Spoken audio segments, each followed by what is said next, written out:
Hi dear friends, welcome to my channel nest by Roops. അപ്പോൾ ഇന്ന് നമുക്കൊരു അറബിക് ഡിഷ് ആയാലോ. നല്ല അടിപൊളി കുനാഫ നമുക്ക് വീട്ടിൽ തന്നെ, കുനാഫ ഡോ ഒന്നും ഇല്ലാതെ തന്നെ നമുക്ക് സേമിയ വെച്ച് വീട്ടിൽ തന്നെ തയ്യാറാക്കുന്ന രീതിയാണ് ഞാൻ കാണിക്കുന്നത്.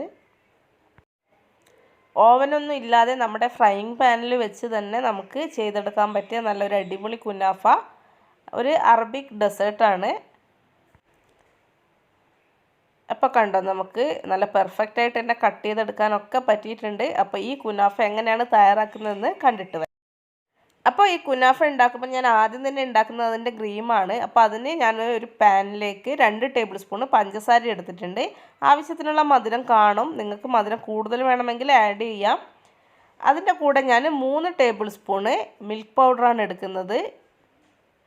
നിങ്ങൾക്ക് ഈ ഫ്രഷ് ക്രീമൊക്കെ യൂസ് ചെയ്ത് തയ്യാറാക്കാവുന്നതാണ്. പക്ഷെ ഞാൻ മിൽക്ക് പൗഡറും അതുപോലെ തന്നെ ക്രീം ചീസൊക്കെ ആഡ് ചെയ്തിട്ടാണ് തയ്യാറാക്കുന്നത്. അപ്പോൾ അതിൻ്റെ കൂടെ തന്നെ സെയിം ക്വാണ്ടിറ്റി, അതായത് 3 ടേബിൾ സ്പൂൺ തന്നെ കോൺഫ്ലവറും കൂടെ ആഡ് ചെയ്ത് കൊടുക്കണം. എങ്കിൽ മാത്രമേ നമുക്കൊരു ആ ഒരു ക്രീമി കൺസിസ്റ്റൻസി കിട്ടുള്ളൂ.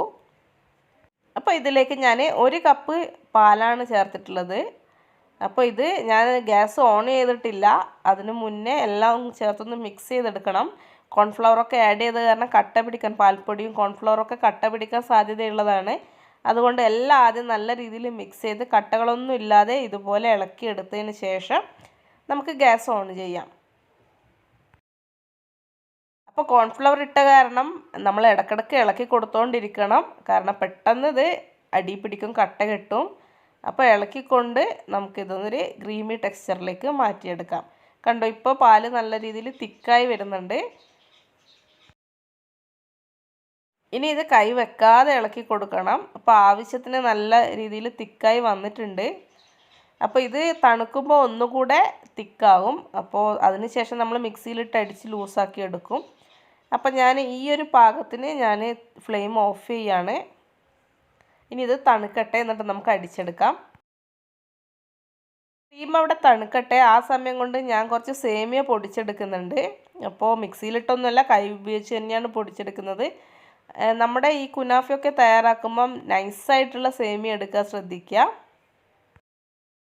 ആക്ച്വലി കുനാഫ ഡോ എന്ന് പറഞ്ഞിട്ട് നൈസായിട്ടുള്ള നമുക്ക് ഓൾറെഡി ഒരു ഡോ അവൈലബിൾ ആണ്. പക്ഷേ എല്ലാവർക്കും അത് കിട്ടണമെന്നില്ല. അത് അറബിക് ഡിഷ് ആയത് കാരണം എല്ലാവരുടെയും അവൈലബിൾ ആണെന്നില്ല. അതുകൊണ്ടാണ് ഞാൻ ഇതുപോലെ നൈസായിട്ടുള്ള സേമിയ എടുത്തിട്ടുള്ളത്. അപ്പോൾ ഇത് കൈ ഉപയോഗിച്ച് തന്നെ നല്ല രീതിയിലൊന്ന് പൊടിച്ചെടുക്കുക.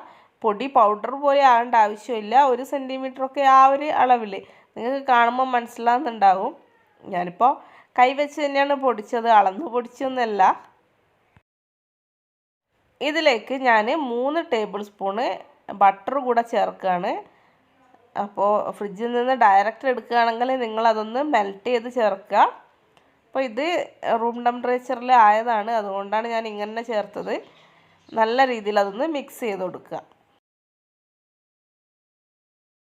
അപ്പം ഞാനിവിടെ നല്ല രീതിയിൽ മിക്സ് ചെയ്ത് വെച്ചിട്ടുണ്ട്. ഇനി ഇത് മാറ്റി, നമ്മുടെ ക്രീം ഈ സമയം കൊണ്ട് തണുത്തിട്ടുണ്ട്. ഇനി അതിനുള്ള പരിപാടി നോക്കാം. തണുത്തപ്പോൾ നമ്മുടെ ക്രീം ഒന്നുകൂടെ കട്ടിയായിട്ടുണ്ട്. ഇനി നമുക്കിതൊന്ന് മിക്സിയുടെ ജാറിലിട്ടൊന്ന് കറക്കിയെടുക്കാം. അപ്പം ഞാൻ ഈ ജാറിൽ തന്നെയാണ് ചീസ് ക്രീം ഉണ്ടാക്കിയത്. അതും നമുക്ക് ഈ ക്രീമിൻ്റെ കൂടെ ചേർത്ത് അടിച്ചെടുക്കേണ്ടതാണ്. അതുകൊണ്ട് ഞാൻ ആ ജാറ് കഴുകിയിട്ടൊന്നുമില്ല. നിങ്ങൾക്ക് കടയിൽ നിന്നും വാങ്ങിക്കുന്ന ക്രീം ജ്യൂസ് യൂസ് ചെയ്യാം. ഞാനിത് വീട്ടിൽ തന്നെ തയ്യാറാക്കി, ഫ്രഷായിട്ട് തയ്യാറാക്കി എടുത്തതാണ് ഉപയോഗിക്കുന്നത്. ക്രീമിലേക്ക് ഞാൻ നേരത്തെ പറഞ്ഞ പോലെ നമുക്കൊരു 3 ടേബിൾ സ്പൂണോളം ക്രീം ചീസ് കൂടെ ആഡ് ചെയ്ത് കൊടുക്കാം. ഒന്ന് കറക്കിയെടുത്താൽ മതിയാകും. അപ്പോൾ കണ്ടോ, ഇത് കുറച്ചൊരു വാട്ടറി പോലെ ആയിട്ടുണ്ട്, അത്രയും കറക്കണം എന്നില്ല. ഇനി നമുക്ക് നമ്മുടെ ഒരു നോൺ സ്റ്റിക്ക് പാൻ എടുത്ത് അതിലേക്ക് നമ്മൾ നേരത്തെ ബട്ടർ കുഴച്ച് വെച്ച നമ്മുടെ സേമിയ ഇതുപോലൊന്ന് പരത്തി കൊടുക്കാം. കംപ്ലീറ്റും ഇതിലിടുന്നില്ല, പകുതി പോർഷൻ മാത്രം ഇട്ട് അത് നല്ല രീതിയിലൊന്ന് ഷേപ്പ് ചെയ്തെടുക്കുകയാണ് റൗണ്ടായിട്ട്.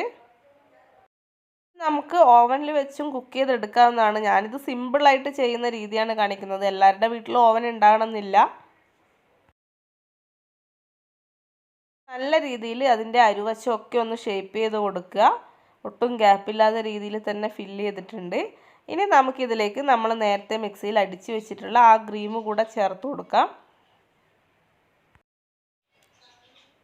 നമുക്ക് ക്രീം ചേർത്ത് നല്ല രീതിയിൽ സ്പ്രെഡ് ചെയ്യാൻ പറ്റും. സേമിയ ഒന്നും ഇളകി പോകുന്നില്ല, നല്ല രീതിയിൽ അവിടെ നിന്നോളും. അപ്പോൾ ഞാൻ ക്രീം ആഡ് ചെയ്യുമ്പം അരുവശങ്ങളിലേക്കൊന്നും അത് അധികം സ്പ്രെഡ് ചെയ്യുന്നില്ല, സെൻറ്റർ പോർഷനിലാണ് മെയിനായിട്ട് ആഡ് ചെയ്തിട്ടുള്ളത്.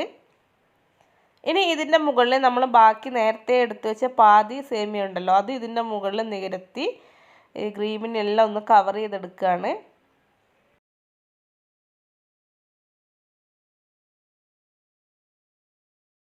നല്ല രീതിയിൽ ഒരു കോട്ടിങ് കൊടുക്കുക. അപ്പോൾ രണ്ട് വശവും നമ്മൾ സേമിയ വെച്ച് കവർ ചെയ്തിട്ടുണ്ട്.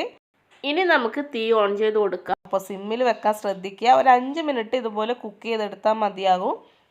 അതിനുശേഷം നമുക്കിത് ഇതിനും കുറച്ച് വലിയൊരു പാൻ ഇതിൻ്റെ മുകളിൽ വെച്ച് ഇതൊന്ന് ഫ്ലിപ്പ് ചെയ്ത് അതിൻ്റെ മറുവശവും കൂടെ ഒന്ന് കുക്ക് ചെയ്തെടുക്കേണ്ടതുണ്ട്. അപ്പം ഞാൻ അതിലും കുറച്ചൊരു വലിയ പാനിലേക്ക് ഇത് ഫ്ലിപ്പ് ചെയ്ത് ഓൾറെഡി വെച്ചിട്ടുണ്ട്. അപ്പോൾ എനിക്കത് ഫ്ലിപ്പ് ചെയ്യുന്ന സമയത്ത് ഷൂട്ട് ചെയ്യാൻ പറ്റിയില്ല. ഈ മറുവശവും കൂടെ ഒരു 5 മിനിറ്റ് വെച്ച് നമുക്ക് കുക്ക് ചെയ്യാം. ഈ സമയം കൊണ്ട് തന്നെ നമുക്ക് ഇതിലേക്കുള്ള പഞ്ചസാര ലായനി കൂടെ തയ്യാറാക്കി എടുക്കാം. അതിനായിട്ട് ഒരു പാത്രത്തിൽ ഞാൻ 1 ഗ്ലാസ് വെള്ളവും അതിൻ്റെ കൂടെ 2 ടേബിൾ സ്പൂൺ പഞ്ചസാരയും വെച്ച് അതൊന്ന് ചൂടാക്കി മിക്സ് ചെയ്തെടുക്കുകയാണ്. അതൊന്ന് കുറുകി വരണം. ഈ സമയത്ത് ഞാൻ 1 ടേബിൾ സ്പൂണ് റോസ് വാട്ടർ കൂടെ ആഡ് ചെയ്യുന്നുണ്ട്, അത് കാണിക്കാൻ വിട്ടുപോയി.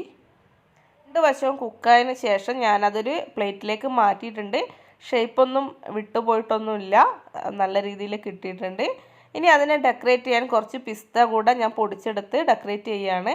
അത് ഒരുവിധം എല്ലാ കുനാഫയിലും പിസ്തയാണ് ഡെക്കറേറ്റ് ചെയ്ത് വെച്ച് കണ്ടിട്ടുള്ളത്. അത് പിസ്തയും കുനാഫയും തമ്മിൽ യാതൊരു ബന്ധവും ഇല്ല. പക്ഷെ നമുക്ക് വേണമെങ്കിൽ കാഷ്യൂ നട്ട്സോ ബദാമോ ഒക്കെ ഇതുപോലെ ക്രഷ് ചെയ്ത് ഇടാൻ തോന്നുന്നു. എല്ലാവരുടെയും കണ്ടിട്ടുള്ളത് പിസ്ത വെച്ച് ഡെക്കറേറ്റ് ചെയ്യുന്നതാണ്. അതുകൊണ്ട് ഞാനും പിസ്ത വെച്ച് തന്നെയാണ് ഡെക്കറേറ്റ് ചെയ്തിട്ടുള്ളത്. നിങ്ങളുടെ ഇഷ്ടത്തിനനുസരിച്ച് നമുക്കിതിന് ഡെക്കറേറ്റ് ചെയ്ത് കൊടുക്കാം. അതിനുശേഷം നമ്മൾ നേരത്തെ തയ്യാറാക്കി വെച്ച് നമ്മുടെ ആ പഞ്ചസാര ലായനിയും റോസ് വാട്ടറൊക്കെ മിക്സ് ഉണ്ടല്ലോ, അത് ഇതിൻ്റെ മുകളിൽ കംപ്ലീറ്റ് ഇത് സോക്കാവുന്ന രീതിയിൽ എല്ലാ വശത്തും ഒഴിച്ചു കൊടുക്കുക. അപ്പം നമുക്കിത് ചൂടോടെ തന്നെ ഒഴിച്ചു കൊടുക്കാവുന്നതാണ്. ഇത് ചൂടോടെ കഴിക്കുന്ന ഒരു ഡെസേർട്ടാണ്. അതുകൊണ്ട് തന്നെ ഇത് തണുപ്പിച്ച് കഴിഞ്ഞ് കഴിഞ്ഞാൽ അത്ര ടേസ്റ്റ് ഉണ്ടാവില്ല, ഉള്ളിലത്തെ ക്രീമൊക്കെ ഒന്ന് തിക്കായി പോവും. അപ്പോൾ ഇതിങ്ങനെ ചൂടോടെ തന്നെ കട്ട് ചെയ്ത് നമുക്ക് കഴിക്കാവുന്നതാണ്. അപ്പോൾ നമ്മളിത് വെയിറ്റ് ചെയ്തിരിക്കുകയൊന്നും വേണ്ട. 2 മിനിറ്റ് 4 മിനിറ്റോളം കുക്കിംഗ് ടൈം ഉണ്ടാകുന്നുള്ളൂ ഇതിൽ. പിന്നെ നമ്മളത് മിക്സ് ചെയ്തെടുക്കുന്നതും ക്രീം തയ്യാറാക്കുന്നതോ ആ ഒരു സമയം മാത്രമേ ആവശ്യമുള്ളൂ. നമുക്ക് ഉണ്ടാക്കി അപ്പം തന്നെ കഴിക്കാവുന്നതാണ് ചൂടോടെ. ഇപ്പോൾ കണ്ടോ, കട്ട് ചെയ്തപ്പോഴൊക്കെ നല്ല പെർഫെക്റ്റായിട്ട് കട്ട് ചെയ്ത് കിട്ടിയിട്ടുണ്ട്. അപ്പോൾ എങ്ങനെയുണ്ട് നമ്മുടെ ഈ അറേബ്യൻ ഡിഷ്? അപ്പോൾ നമ്മൾ വിചാരിച്ചാലും ഇതുപോലുള്ള ഐറ്റംസൊക്കെ ഉണ്ടാക്കാൻ പറ്റുന്നതാണ്. അപ്പോൾ നിങ്ങൾക്ക് ഇഷ്ടമായിട്ടുണ്ടെങ്കിൽ നിങ്ങൾ ഇതുപോലെ ഒന്ന് ട്രൈ ചെയ്ത് നോക്കുക. ഇഷ്ടമായോ ഇല്ലയോ എന്ന് കമൻറ്റിൽ പറയുക. അപ്പോൾ വീണ്ടും മറ്റൊരു വീഡിയോയുമായി കാണുന്നവരെ സൈനിങ് ഓഫ് രൂപ്സ്.